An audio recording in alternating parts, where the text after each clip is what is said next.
ફાલ્ગુની બેન મુલુંડથી.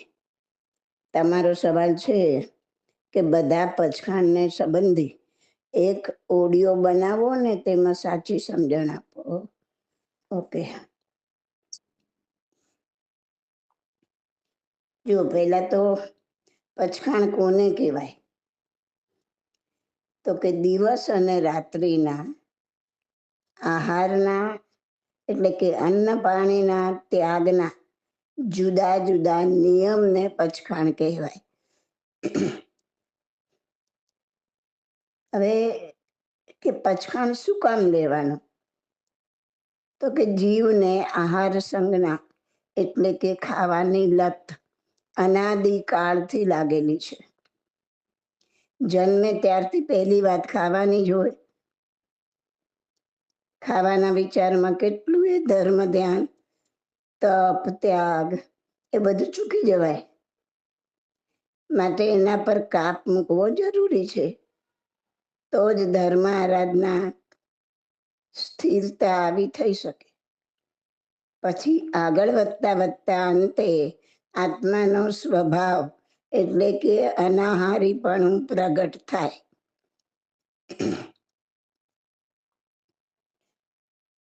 આહાર કેટલા પ્રકારના? તો કે આહાર 4 પ્રકારનો છે: અસન, પાન, ખાદીમ અને સ્વાદીમ. અસનમાં જેનાથી પેટ ભરાય તે, દાખલા તરીકે અનાજ, આપણે જે ખાઈએ તે દાળ, ભાત, શાક, રોટલી, મીઠાઈ, દૂધ, દહીં બધું એમાં આવી ગયું અસનમાં. પાનમાં પાણી, અસન પાન, પાન એટલે પાણી. પછી ખાદીમ, ખાદીમમાં ફળ છે, ફરસાણ છે, પોંખ છે, શેકેલું ભૂંજેલું બધું એમાં આવી જાય.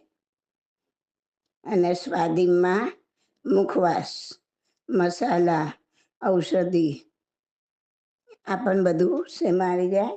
સ્વાદીમમાં આવી જાય. આ બધાનો ઘણી રીતના ત્યાગ થઈ શકે. આ 4 પ્રકારના આહાર જોયા. હવે અનાહારી કોને કહેવાય? અનાહારી વસ્તુ. આ 4 સિવાય કેટલીક કડવી, બેસ્વાદ, ઔષધિ, ભસ્મ એવું બધું હોય છે. એ બધાને શું કહેવાય? અનાહારી દ્રવ્ય. હવે પચખાણ લીધું હોય ને કોઈ રોગ થયો કે પીડા ઉપની, તો એ સમયમાં આ અનાહારી વસ્તુ ખપે. પણ એ ધ્યાન રાખવાનું કે જો એની સાથે પાણી લેવાય ને તો એ પાછું આહાર રૂપ બની જાય. અનાહારી વસ્તુ જોડે જો પાણી લો તો એ આહાર રૂપ બની જાય. માટે પચખાણમાં હોય તો પાણી વગર જ એકલું આ દ્રવ્ય લેવાય, અનાહારી દ્રવ્ય. અનાહારી દ્રવ્યમાં ફટકડી, પાનની જડ, કસ્તુરી, અંબર, ઝેરી ગોટલી, અફીણ, સોનામુખી, એળીઓ, કડું કડિયાતું, ઇન્દ્રજવ, કડવો લીમડો આવા બધા અત્યંત કડવા દ્રવ્યો. ત્રિફળા, રાખ, ભસ્મો આ બધું અનાહારીમાં ગણાય કે જેને આપણે આહારમાં નથી ગણતા. હવે જુઓ આહારના પચખાણ. આહારના પચખાણ કેટલી રીતે? તો કે 4 રીતે. એક તો દિવસના, બીજું રાત્રિના, ત્રીજું અમુક સંકેતથી કે ઉપદ્રવાદીના પ્રસંગે, અને ચોથું અંતકાળે જીવે ત્યાં સુધીનો, જેને આપણે અનશન કહીએ, સંથારો લીધો કહીએ. આ પેલા દિવસના પચખાણ જોયા. સૂર્યોદયથી 2 ઘડી સુધી 4 પ્રકારના આહારનો ત્યાગ. સૂર્યોદયથી 2 ઘડી સુધી 4 પ્રકારના આહારનો ત્યાગ એ નવકારસી પચખાણ. એટલે નવકારસીનું પચખાણ સૂર્યોદય પહેલા ધારી લેવું. સૂર્યોદયથી 2 ઘડી સુધી કઈ જ ખોરાક નહીં લેવાનો અને પછી નવકારસીનું પચખાણ પાળવાનું.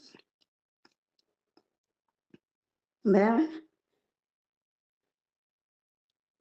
પછી સૂર્યોદયથી 1 પ્રહર. પ્રહર કોને કહેવાય? દિવસના 4 સરખા ભાગ કરો એટલે 1 ભાગ 1 પ્રહર. આખા દિવસ કેટલા પ્રહરનો? 4 પ્રહરનો. તો સૂર્યોદયથી 1 પ્રહર એટલે ચોથો ભાગ, દિવસનો ચોથો ભાગ, એટલો ટાઈમ તમે કાઢી નાખો. ત્યાં સુધીનો આહાર ત્યાગ, એને કહેવાય પોરસીનું પચખાણ. એવી રીતના 4 પોરસી. તો સૂર્યોદય પછી 1.5 પ્રહર, 1.5 પ્રહર સુધી કાંઈ ખોરાક નહીં લેવાનો. પછી આ 4 પોરસીનું પચખાણ પડાય. 4 પોરસી પછી પરિમુઠ, એ 2 પ્રહર. 2 પ્રહર એટલે અડધો દિવસ. 2 પ્રહર સુધી કોઈ ખોરાક નહીં લેવાનો. પછી આ પરિમુઢનું પચખાણ પડાય. અને પછી આવે અવઢ. અવઢ 3 પ્રહર સુધી એટલે પોણો દિવસ.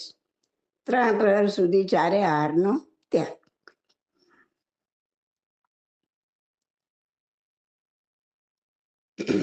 આ પચખાણ બધા પંચાંગમાં કે બીજી કોઈ બુક્સમાં આપેલા જ હોય છે.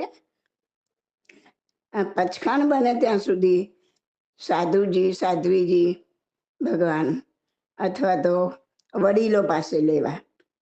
કોઈ જ ના હોય ને તમને પોતાની જાતે આવડતું હોય તો મોડે લઈ લેવું, નહીં તો પછી પુસ્તકમાંથી વાંચીને લેવું. બરાબર. એવી રીતના આ જે પચખાણ આપણે લીધા હોય એ પચખાણ પૂરું થાય એટલે મુઠ્ઠી વાળી નૌકાર ગણીને ખાવા પીવાનું કરાય. કેમ કે એ પચખાણ સાથે જ મુઠ્ઠી સંયમનું પચખાણ હોય છે. મુઠ્ઠી સંયમ એટલે શું? જ્યાં સુધી મુઠ્ઠી વાળી નૌકાર ન ગણું ત્યાં સુધી 4 આહારનો ત્યાગ.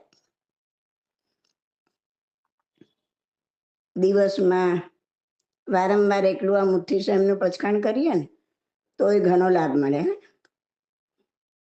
ઘણાને મેં એમ કહેતા સાંભળ્યા છે કે 1 મહિનો મુઠ્ઠી સંયમનું પચખાણ કરવો તો 25 ઉપવાસનો લાભ મળે. જો હવે પછી આવી ગણતરી કદી ગણવાની નહીં. ઉપવાસની જગ્યાએ છે, મુઠ્ઠી સંયમની જગ્યાએ છે.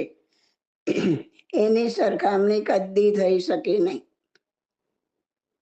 અને લોકો તો શું છે, લોકો તો હંમેશા નીચેની તરફ વળવા ટેવાયેલા છે. શું કહે છે કે ખાઈ પીને 25 ઉપવાસનું ફળ મળતું હોય તો પછી ઉપવાસ કરીને શું કામ છે? આજની આ કોમ્પ્યુટરાઇઝ પ્રજા છે ને, હિસાબ ગણવામાં હોશિયાર છે. ધીરે ધીરે ઉપવાસ કરવાનું છોડી દેશે અને એના પ્રણેતા તમે બની જશો. કેસે જો દેરાસરનો 1 પગથિયું ચડવાથી 1 ઉપવાસનું ફળ મળતું હોય તો ભવિષ્યની પ્રજા ઉપવાસ શું કામ કરશે? એટલે આવી ગણતરીઓ મહેરબાની કરી કોઈને આપવી નહીં. દરેક વસ્તુ એની જગ્યાએ બરાબર છે. હવે મુઠ્ઠી સંયમના પચખાણ વિશે થોડું જાણી લઈએ.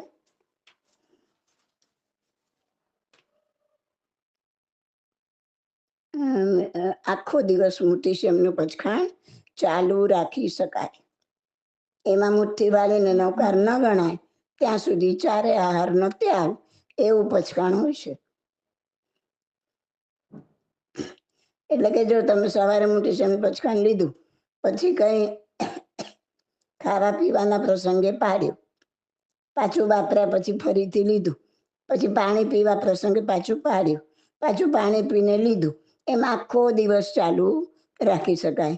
અને રાતના તમે ચોવિયાર કરી લો એટલે ખાસો એવો 20 કલાક જેટલો સમય, 24માંથી 20 કલાક જેટલો સમય તમારો સમય આ પચખાણનો લાભ મળે. પણ જાગ્રતતા રાખવી ખૂબ જરૂરી છે. ભૂલી જવાનું નહીં. જો ભૂલી જવાતું હોય ને તો 4-5 દિવસ પચખાણ લીધા વગર ધારી લઈને આ કરવાનું મુઠ્ઠી સંયમ. એકવાર પ્રેક્ટિસ પડી જશે ને પછી નહીં ભૂલી જવાય. અથવા તો એમ પણ થાય સવારે નવકારસી પાડી ચા નાસ્તો કરી અને મુઠ્ઠી સંયમનું પચખાણ લઈ લેવાનું કે હવે ફરીથી મુઠ્ઠી વાળીને નૌકાર પ્રણ નહીં ગણું ત્યાં સુધી હું ભોજન નહીં કરું. ભોજન સુધીનો મુઠ્ઠી સંયમનું પચખાણ. પછી બાજુ ભોજન કરી લો એટલે પાછું મુઠ્ઠી શેમનું પચખાણ લઈ લેવાનું કે હવે ચા પાણી નહીં પીવું ત્યાં સુધીનું પચખાણ. ને જમ્યા પછી બપોરના એટલે ચા પાણી પી લીધું પછી પાછું સાંજના જમવા સુધી લઈ લેવાનું. ચોવિહાર નહીં કરું ત્યાં સુધીનું પાછું પચખાણ. આ રીતના મુઠ્ઠી શેમનું પચખાણ લઈ શકાય. બરાબર. હવે દિવસના બીજા પચખાણમાં આવે ખાસ કરીને તિથિના દિવસે કે એમ જ પણ બિયાસનાનું પચખાણ. આ બધા પચખાણ આપેલા જ છે પંચાંગમાં કે એમાં, એટલે એમાંથી જોઈ લેવાનું. બિયાસનું, એકાસનું, નીવી, આંબીલ, ઉપવાસ આ બધા તપ છે. બિયાસનામાં આખા દિવસમાં 2 બેઠકથી અધિક વાર ભોજન નહીં, 2 વાર બેસીને જેટલું ખવાય એટલું ખાવાય. બાકીના સમયમાં 4 આહારના અથવા તો પાણી સિવાય 3 આહારના ત્યાગના પચખાણ. 2 વાર બેસીને જમો એ સિવાયના ટાઈમમાં 4 આહાર બી બંધ કરે, ઘણા અને ઘણા 3 આહાર, પાણી છૂટ રાખે. એકાસનામાં એક જ બેઠકે આહાર કરવાનો, બાકી દિવસે અને રાત્રે આહારનો ત્યાગ, પાણીને દિવસે છૂટ. પછી લુખી નીવી એકાસનું, એની અંદર દૂધ, દહીં, ઘી, તેલ, ગોળ, કડાવી ગઈ, આ 6 વિગઈનો ત્યાગ. ફળ, મેવા, લીલા શાકભાજી એ બધાનો લુખી નીવીમાં ત્યાગ. અને આંબીલ તો તમને બધાને ખબર છે, બલવણ છે, હિંગ છે, સૂંઠ છે, મરી, કાળા મરીનો ભૂક્કો છે, બસ. એ સિવાય કોઈ પણ મસાલા, મરચું, કોકમ, આંબલી, રાઈ, ધાણા, બધા જ મસાલાનો ત્યાગ. પાણીમાં ખાલી રાંધેલા લુખા ભાત, લુખી રોટલી, બરાબર ને, અને બાફેલી દાળ અને મસાલો જે કીધો એ જે સિવાય કોઈ નહીં. એનાથી એક ટાઈમ જમવાનું, એક બેઠક, એને કહેવાય આંબીલ. અને પછી જોઈએ આપણે રાત્રિના પચખાણ. હવે આખો દિવસ છૂટું ખાધું હોય તો સાંજે ચોવિહારનું પચખાણ અથવા તો તિવિહારનું પચખાણ કરાય. ચોવિહાર એટલે સૂર્યાસ્ત પહેલાથી માંડીને આખા રાત માટે 4 આહારનો ત્યાગ. અને તિવિહાર એટલે પાણી સિવાય 3 આહારનો ત્યાગ. અને કોઈ બી તપ કર્યો હોય, બિયાસનું, એકાસનું, આંબીલ, નીવી, ઉપવાસ, એ બધામાં તો સૂર્યાસ્ત પહેલાથી પાણહાર પચખાણ હોય. એમાં દિવસે જે છૂટું રાખ્યું હોય ને પાણી પણ બંધ કરવાનું હોય. આ રાત્રિના પચખાણ ખ્યાલ આવી ગયો? બરાબર. મુઠ્ઠી શેમના પચખાણનો ખ્યાલ આવી ગયો?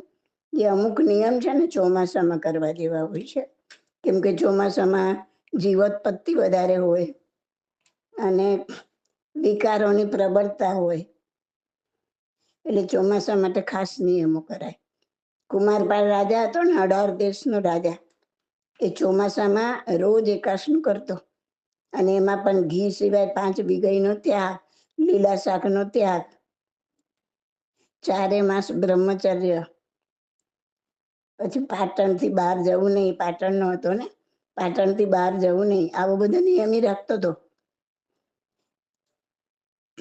તો આપણે પણ આપણી રીતના જે શક્ય હોય નિયમ લેવાના. ચોમાસામાં કોઈનું કંઈ મૃત કાર્ય હોય, એટલે કે કોઈ મરી ગયું કર્યું જવું પડે, કે કોઈ અકસ્માત હોઈને જવું પડે, તો એના સિવાય બહારગામ જવું નહીં, એવો ચોમાસામાં નિયમ લઈ શકાય. શહેરોમાં પણ ઘણા નિયમ લે છે, રાતના ફરવા બહાર જવું નહીં ચોમાસામાં. ખોટા કારણ વગરના આંટા મારવાના નહીં, કારણ કે ઘણા બધા જીવો પણ બહાર નીકળ્યા હોય, વરસાદને લીધે દર ભરાઈ ગયા હોય, નાના નાના જીવો બહાર નીકળ્યા, એ પણ બધા પગ નીચે કચડાઈ જાય. ને અમુક જીવનભરના લેવાના હોય છે, જીવનભરના નિયમમાં મોટી ચોરી, જુગાર, શિકાર, શરાબ પીવો, શરાબ એટલે બિયર, ગાંજો, અફીણ બધું આવી ગયું. માંસાહાર એટલે માછલી, ઈંડા, કેક બધું આવી ગયું. પરસ્ત્રી ગમન, વેશ્યાગમન, માખણ, મધ, આ બધાનો શ્રાવકને જાવજીવ ત્યાગ હોય જ ને. ન હોય તો તેની ગણતરી શ્રાવકમાં થઈ શકે નહીં. કેવી રીતના કરવી? જે શ્રાવક જુગાર રમતો હોય, શરાબ પીતો હોય, વેશ્યાગમન કરતો હોય, પરસ્ત્રી ગમન કરતો હોય, એવો શ્રાવકને એવા વ્યક્તિને શ્રાવકની ગણતરી કેવી રીતના કરવી? હવે પચખાણમાં આગળ જોઈએ આપણે કે આહાર ત્યાગનું પચખાણ નાનું હોય કે મોટું, એની પાછળ આશય શુદ્ધિ હોવી ખૂબ જ જરૂરી છે. હું આ તપ શા માટે કરું છું, આ પચખાણ શા માટે કરું છું, એની પાછળનો આશય એકદમ શુદ્ધ હોવો જરૂરી છે. કે જન્મોથી મારી પાછળ પડેલી મારી આહાર સંજ્ઞાને તોડવા માટે આ તપ છે, આ પચખાણ છે. એના સિવાયનો કોઈ પણ આશય હશે તો અનુબંધ પાપનો પડી જશે ને આટલું કરીને પાછા દુર્ગતિમાં પટકાઈ જશે. માટે ખૂબ ચેતીને ચાલજો. ધર્મ ધર્મ જ રહેવું જોઈએ, અધર્મ ના થઈ જવું જોઈએ. આવા મહાન મોટા તપ કરી અને પછી હોટલોમાં ઉજવણી, ડીજે પાર્ટીઓ ગોઠવવી, રાત્રિ ભોજન કરાવવા, અભક્ષ્ય ખવડાવવા, આવું કોઈ પણ જો કરતું હોય તે જૈન કહેવડાવાને લાયક નથી. જૈન ધર્મને ડુબાડનાર આવા વ્યક્તિઓ સામે જૈન સાધુ સંત તથા શ્રી સંઘે કડક પગલાં લેવા ખૂબ જ જરૂરી છે.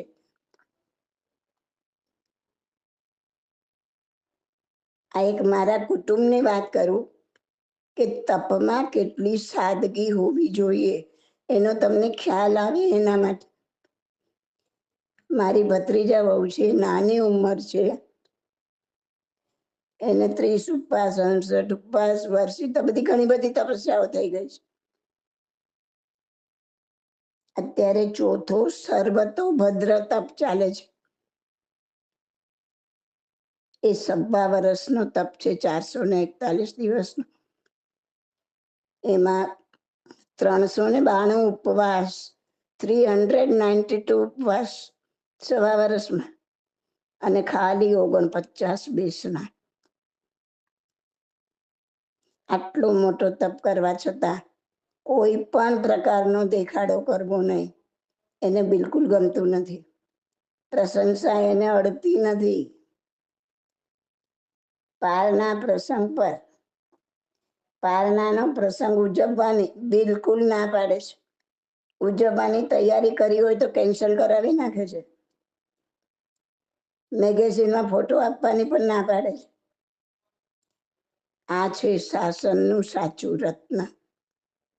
આ છે સાચી તપસ્યા. આપણે એટલીસ્ટ સાચા જૈન, સાચા શ્રાવક તો બનીએ. હોટલોમાં પારણા રાખીને જૈન ધર્મને ડુબાડવામાં નિમિત્ત તો ના બનીએ. મારું પુસ્તક પ્રશ્નોત્તર રત્નમાલા ભાગ 2, એમાં 12 તપ ખૂબ જ ડિટેલમાં સમજાવ્યા છે. તે જરૂરથી વાંચી જાઓ.